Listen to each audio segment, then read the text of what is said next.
অদ্ভুত আঁধার এক এসেছে এ পৃথিবীতে আজ।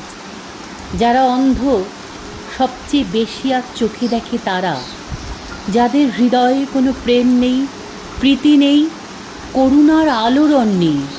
পৃথিবী অচল আজ তাদের সুপরামর্শ ছাড়া। এই আঁধারকে সঙ্গী করেই আজ আমাদের নাট্য যাপন। কিন্তু এই আঁধারই তো চিরকালের সত্য হতে পারে না।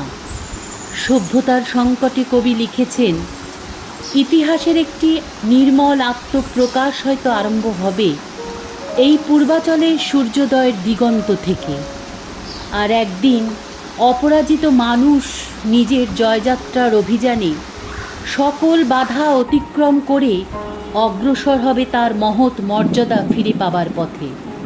মনুষ্যত্বের অন্তহীন প্রতিকারহীন পরাভবকে চরম বলে বিশ্বাস করাকে আমি অপমান মনে করি।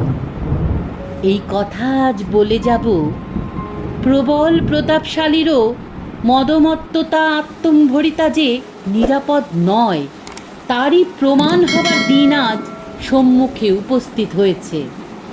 কবির এই প্রত্যয় আজ রাজপথের দিকে দিকে প্রতিধ্বনিত হচ্ছে। প্রেক্ষাগৃহের ভিতরে আমরাও তার সামিল।